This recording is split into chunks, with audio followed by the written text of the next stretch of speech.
Tonight, several developing stories as we come on the air. The deadly plane crash. Breaking news about the 10 people killed, including 2 pilots and 4 members of the same family. The small plane slamming into the hangar, the new images coming in, and what authorities have just found out. President Trump back home after that historic meeting with Kim Jong-un. Now a report claiming the White House may allow North Korea to keep its nuclear stockpile. And just moments ago, the president's new threat for Iran, Martha Raddatz standing by. Outrage at the border, a secret Facebook group discovered current and former border agents accused of joking about migrant deaths and posting racist and sexist jokes. The investigation tonight. The urgent manhunt tonight for an escaped killer, cutting off his ankle monitor and vanishing on the last day of his trial. The jury returning a guilty verdict without him. Violent protests erupting overseas, police firing tear gas, demonstrators storming a government building. The mystery death of a Major League Baseball player, what authorities are saying tonight. And the 15-year-old tennis star at Wimbledon, defeating her idol, what she said during their meeting at the net. This is ABC World News Tonight with David Muir. Good evening, and it's great to have you with us on a busy Monday night. I'm Cecilia Vega in for David, and we begin with what the NTSB has just revealed about the deadliest plane crash in Texas in 30 years. The small Beechcraft twin-engine plane slamming into a hangar just moments after takeoff, its fuel erupting into a fireball. 2 pilots and 8 passengers on board. No one survived. Now, new images just coming in from inside that charred hangar. And tonight, we are learning that a family of 4 were among the dead. But now questions remain about why the plane crashed so abruptly. ABC's Marcus Moore starts us off at the airport in Addison, Texas. Tonight, these images show the intense flames, thick smoke, and a desperate effort to help after a twin-engine plane fell from the sky. Investigators say the Beechcraft BE-350 was carrying 2 crew members and 8 passengers when it went down shortly after takeoff from this small airport north of Dallas Sunday. The plane slamming into an unoccupied hangar and then bursting into flames. Everybody just stand by. We had a accident on the field. Emergency crews rushing to put out the flames that engulfed the wreckage. The crash leaving a gaping hole at the top of the hangar. The airplane had gotten airborne and then veered to the left of the runway and then started to roll to the left. And it was in the process of rolling when it collided with the hangar. There were no survivors. Among those killed, a family of 4 from Plano, Texas. The school where one of the children attended, confirming the siblings, their mom and stepfather all died in the crash. The plane was headed to St. Petersburg, Florida. The NTSB says they recovered the cockpit voice recorder, but other crucial evidence was destroyed. Unfortunately, due to the extensive post-impact fire and damage incurred during the impact sequence, other systems are virtually destroyed. And Marcus joins us now live from the scene of that crash. Marcus, we just heard the NTSB say they recovered the cockpit voice recorder, but this plane did not have a flight data recorder. Yeah, Cecilia, as you know, this type of plane does not require a flight data recorder, and that's going to make it harder for investigators as they look into this deadly crash. Now, the cockpit voice recorder, however, it is already in Washington being analyzed, and investigators are listening to the background noise, hoping it will lead them to a critical clue that can help them figure out what brought this plane down. Cecilia? A lot of questions there. Okay, Marcus, thank you. We'll turn next to that breaking news, the mysterious death of a Major League Baseball player. Angels pitcher Tyler Skaggs found dead in his hotel room in Texas. He just pitched a game on Saturday. He was only 27 years old. ABC's Eva Pilgrim has the details coming in. Tonight, tragedy hitting Major League Baseball. Just hours ago, 27-year-old Los Angeles Angels pitcher Tyler Skaggs was found dead in his hotel room. Medic 401, truck 401, respond, medical emergency, Hilton, South Lake, Town Square. Skaggs was in Dallas, his team going up against the Texas Rangers. He had just pitched Saturday night, but this afternoon, police were called around 2 to his hotel. The pitcher unresponsive. The possible death investigation. Skaggs was pronounced dead at the scene. He leaves behind a wife he married just 7 months ago. The Angels organization releasing a statement saying, Tyler has and always will be an important part of the Angels family. Our thoughts and prayers are with his wife, Carly, and his entire family during this devastating time. Support now pouring in from his rivals. It wasn't a guy that I enjoyed having to go up against. Obviously, he gave all the teams I coached fits. It's just awful to think that that's not going to be around anymore. Tonight's Angels-Rangers game has been canceled. Police say they do not suspect any foul play. Cecilia? Okay, Eva, thank you. We'll turn next tonight to President Trump confronting 2 nuclear threats. Iran increasing its stockpiled uranium in defiance of the Iran nuclear deal. Though the president pulled out of the U.S. out of that deal a year ago, today he said Iran is, quote, playing with fire. This comes after that historic meeting with Kim Jong-un. Now a new report claims the White House may allow North Korea to keep its nuclear weapons. Here's ABC's chief global affairs correspondent, Martha Raddatz. For weeks now, Iran has been building up its stockpile of nuclear material, and today, for the first time, it has passed the limits set in the landmark nuclear deal negotiated by the Obama administration. The move comes a year after President Trump pulled the U.S. out of that deal. Today, he was asked if he has a message for Iran. No message to Iran.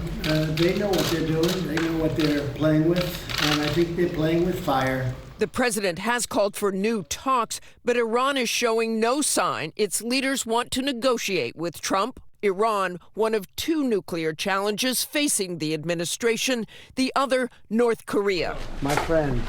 Over the weekend, Trump becoming the first sitting U.S. president to step foot on North Korean soil, the hastily arranged meeting at the heavily fortified demilitarized zone, which divides the North and South. Kim Jong-un telling Donald Trump he never expected to meet him at this place. And with that, history was made, Trump giving an open invitation to the brutal dictator to visit the White House. I would invite him right now. Let's go. To the White House. Absolutely. But Trump and Kim have, of course, met before, twice, in Singapore and Hanoi, neither meeting resulting in any progress in denuclearization. Okay, Martha Raddatz joining us now from Washington. And Martha, the New York Times is reporting today that the Trump administration has a new idea for North Korea, a nuclear freeze with no requirement to immediately get rid of the weapons it already has.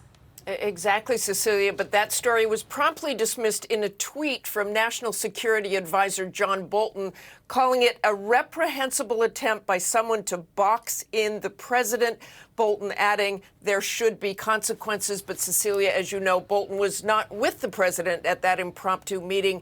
He is tweeting from Mongolia. Cecilia? Indeed, he was. Martha, thank you. We'll turn next to the outrage over the border. Immigration officials tonight launching an investigation into a secret Facebook group where Border Patrol agents allegedly joked about the deaths of migrants and posted vulgar illustrations about members of Congress. It comes as members of the Congressional Hispanic Caucus today made their way inside one of the most troubled detention centers. ABC's Will Carr has more from the border in San Ysidro, California. Tonight, Customs and Border Protection is investigating what it calls disturbing and completely inappropriate posts allegedly made by Border Patrol agents on social media. ProPublica just published the vulgar and threatening post after the nonprofit found a secret group on Facebook allegedly comprised of roughly 9,500 current and former Border Patrol agents. One thread about an image that sparked national outrage of a drowned Salvadoran and his young daughter. One comment suggests the photo had been edited because the bodies appeared too clean. Other posts include graphic images suggesting sexual and physical violence against members of Congress. One member encouraging agents to throw a burrito at Congresswomen Veronica Escobar and Alexandria Ocasio-Cortez, part of a delegation touring 2 Texas CBP facilities today. Ocasio-Cortez was just asked about the posts. In that last facility, I was not safe from the officers in that facility. Tonight, the Border Patrol's chief of operations is defending his agency, but not the comments. Don't let the actions of a few be representative of the whole is what I would ask. And Will Carr joins us now from the border near U.S.-Mexico in Southern California. Will, immigration officials opening an investigation. They say any agents who may have violated agency conduct policies will be held accountable. That's right, Cecilia. The chief of the agency says agents will be held accountable according to the code of conduct, regardless if they were on or off duty. It comes as members of Congress tell us they plan to launch an investigation, and President Trump just weighed in. He's calling Border Patrol agents patriots. Cecilia. Okay, Will, thank you. We'll turn overseas now to Hong Kong. Tens of thousands again taking to the streets. Protesters storming a government building there. Riot police responding with tear gas. Dozens reportedly injured. The protests spilling into the streets and turning violent. Here's ABC's foreign correspondent James Longman. With makeshift battering rams, protesters smashed through the glass, storming Hong Kong's legislative building. Inside, chaos as they make their way to the chamber, spraying graffiti on the walls, their anger scrawled over the city's emblem. Holding the building for hours until midnight, when riot police descend, charging at the crowd, throwing tear gas.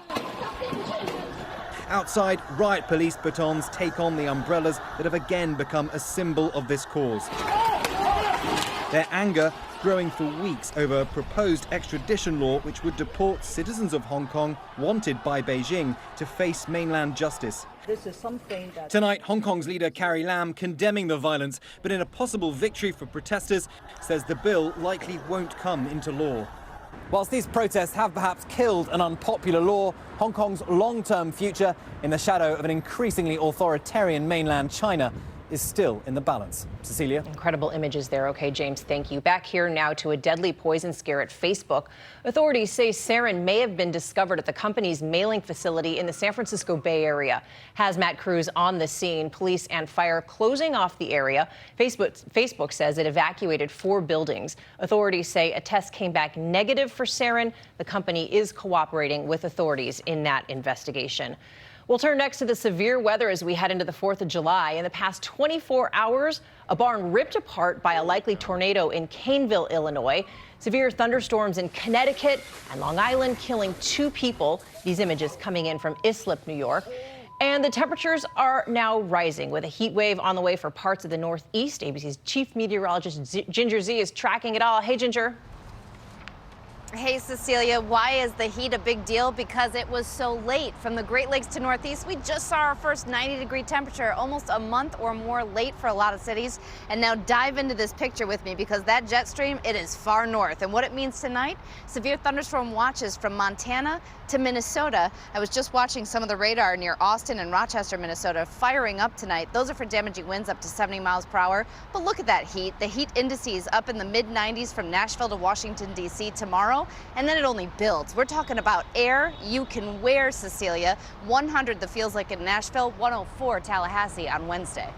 Not fun. Okay, Ginger, thank you. Next to the troubling portrait of Joe Biden's younger son, Hunter Biden, opening up to the New Yorker magazine about his foreign business dealings and his tumultuous personal life, including struggles with addiction. All of it likely fodder for attacks in his father's battle for the White House. Here's ABC's Lindsay Davis. In the incredibly candid interview with The New Yorker, 49-year-old Hunter Biden lays bare his struggle with drugs and alcohol, recounting this moment at his father's rally in Philadelphia back in May. The Biden family is ready, and we will do this as we always have, as a family. Hunter Biden noticeably absent that day, telling The New Yorker, "It's heartbreaking for me. It's killing me and it's killing him. Dad says be here. Mom says be here. But at what cost?" Hunter says he skipped the rally because he'd become the subject of negative stories. Now, in wrenching detail, he opens up about his spiral into addiction, including at least 5 trips to rehab. There's addiction in every family, he says. I was in that darkness. I was in that tunnel. It's a never-ending tunnel. You don't get rid of it. You figure out how to deal with it. He shares multiple harrowing experiences, from trying to smoke crack by stuffing it into a cigarette, to getting discharged from the Naval Reserves after testing positive for cocaine, to having a gun pointed at his head while trying to buy drugs in a homeless encampment. And he says he relapsed after the 2015 death of his older brother, Beau. Soon after, he also struck up a brief romantic relationship with Beau's widow. Then in May, Hunter Biden proposed to another woman after knowing her for just 1 week. Did your son Hunter get married? Yes. Yes, he did. And then there's the matter of Hunter Biden's business dealings. Questions about whether he'd leverage his father's name to win business in Ukraine and China, where Hunter accompanied his father on an official trip in 2013. President Trump is calling for an investigation. 100%. It's a disgrace. There has been no evidence Joe Biden used his influence to help his son. Hunter says he and his dad only spoke once about Ukraine. Dad said, I hope you know what you're doing. And I said, I do. And Lindsay joins us now. Lindsay, it seems